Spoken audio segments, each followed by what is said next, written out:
Olá meninas, tudo bem com vocês? Olá meninos e meninas, tudo bem com vocês? Hoje eu vou fazer um vídeo sobre o meu quarto novo, as comprinhas do meu quarto. Então vamos lá? Se vocês quiserem, vem comigo. Então, essa coisa super linda. Esse lençol Da Zelo, que eu comprei lá na Zelo.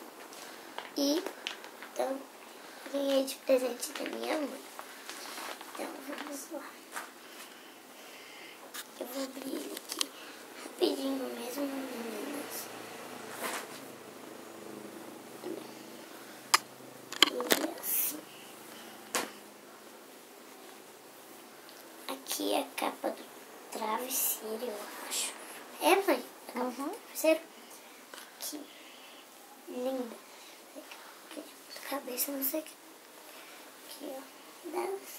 Foi da Zelo que eu comprei. Olha que lindo, gente. Adorei. Agora eu vou mostrar isso. foi R$ 39,90.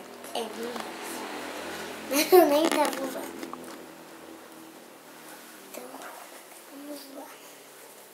Aqui, como todo lençol vem com o meu assim, meninas, essa coxa. É o lençol de cima. É, meninas. Até esqueço. Olha que lindo. Então, vou colocar aqui. Lençol de elástico.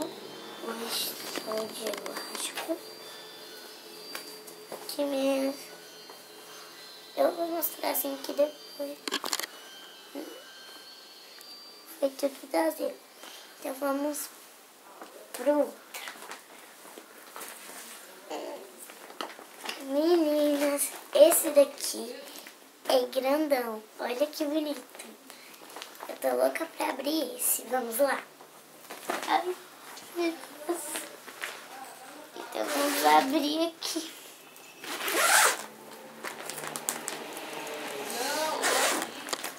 Meninas, que lindo. Gente, a capa do travesseiro. Que lindo, gente. Eu babei. Tomara que eu vou usar logo porque eu babei. Meninas, sabia que eu sonhei com isso?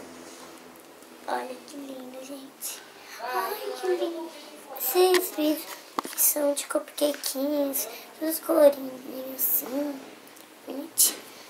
Eu achei. Eu não sei o que seja. A colcha. Olha que lindo. Vou mostrar assim. A colcha. Ai, olha, eu adorei. Eu vou usar bastante. Então, é isso, meninas. Tomara que vocês tenham gostado.